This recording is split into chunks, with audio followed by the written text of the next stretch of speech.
Good morning po sa ating lahat. Good morning! Ayan. Kumusta na po kayo? Ay, naku, maganda.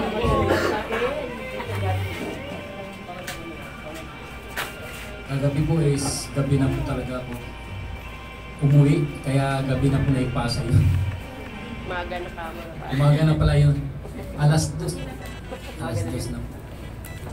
So grabe. Pero hindi po yun hadlang sa Panginoon. Sabutan lahat ng bagay po ay hindi mo dapat natin isipin na nagiging hadlang sa Panginoon. Kahit anong struggle o kahit na anong bagay, no, sa buhay natin, huwag natin pipigilan kung ano yung gusto ng Panginoon. So kaya ngayong umaga ay tayo po ay magbabahagi ng kanyang mga salita. So yung tema po natin is Ignite. Ayan.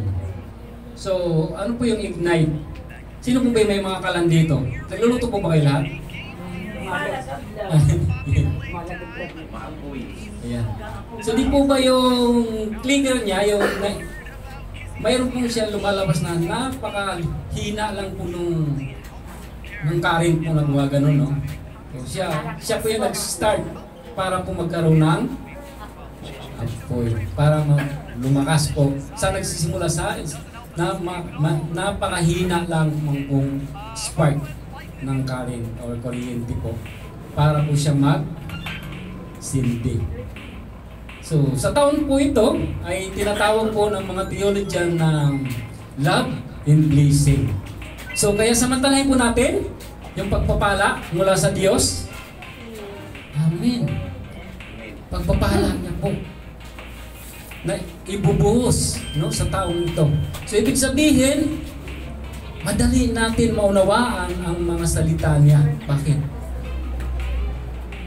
Pagpapalain niya po yung mga salita niya para maunawaan natin. Amin ho? Amen. Ayan po. So, ang ating reference po ay nasa 2 Timothy chapter 1 verse 1 6-7 pala. Ayan. Ayan.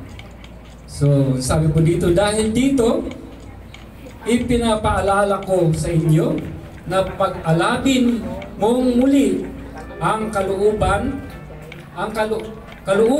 na ibinigay sa inyo ng Diyos, na ipatong ko sa inyo ang aking mga kamay. Sino po ito? Si Apostol Paul. So makita naman po natin kung ano po yung buhay ni Apostol Paul, kung sino po yung nagbabasa po ng kanyang buhay, kung paano po siya naging ganap, no? Na mananampalataya. Makita po natin before na siya po ay mamamatay tao. O hindi lamang po basta-basta yung pinapatay ng mga Kristiyano pa po. Amen? Ganun po siya kasi tinatawag siyang hukom, no? Yung kanyang citizenship po kasi dalawa, Romans and Judaism. So kaya po, naipagtatanggol niya yung kanyang sarili nung naging mananampalataya po siya. So ganun po ka tindi. Kung titingnan po natin yung buhay ni Paul, ay makikita po natin na before, bulag po siya sa pananampalataya, kaya po pinagpapatay nga niya po yung mga mananampalataya. Kaya binulag din po siya, physical? Tama? Bakit po kaya siya binulag physical? Para maunawaan niya. Di po ba? Kaya nung nagkaroon po ng liwanag, at doon po nag-start na makikita siya. Ayan po yun. At grabe po, nung siya po ay na-transform yung kanyang buhay. So kaya kung titingnan po natin yung kanyang sinabi, no po, siya po yung nagpaalaala, no, ng mga salitang ito, na pag-alabin ninyo ang inyong pananampalataya simula nung ipinatong ko sa inyo ang aking kamay, sabi niya. So ganun po si Paul. Kasi makikita po natin kung paano po siya naglingkod, no? Matindi po ang pinagdaanan niya, no? So, yun po yung tunay na mananampalataya. Sapagkat simula nung na-transform siya, nabuksan ang kanyang kaisipan patungkol sa mga salita, ay nakita niya, pinaunawa sa kanya ng Diyos na ito ang magiging buhay ng isang mananampalataya. Paging po sa ating panahon, dapat ganito po tayo. Hindi man po natin matularan si Paul, dapat po makita natin kung ano ang kalooban ng Diyos na siyang ating gagawin din sa ating panahon. Yan po.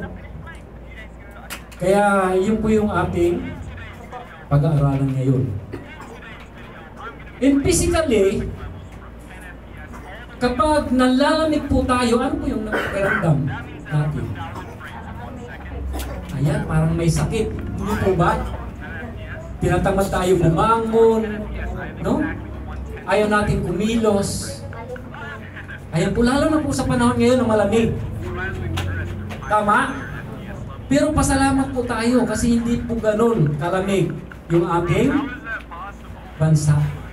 Katamtaman lang, kaya po natin yung lamig. Unlike po sa ibang bansa, in Korea, Japan, Alaska.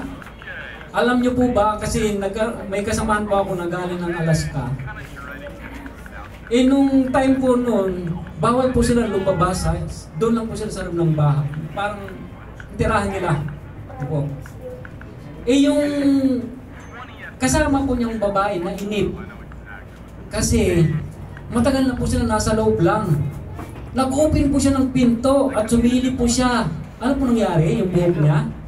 Lakal po siya. Ano yan? Nanigas. Nalaglag yung mga buhok niya. Nawala na siya. So ganun po katindi yung lamig sa kanila. Di po ba? So mamamatay ka po kapag lumabas ka. Ganun po katindi. Ganun din po yung pananampalataya. Kapag wala na pong init, mamamatay po tayo. Physically and spiritually. Yun po yun na sinasabi po sa atin sa banal.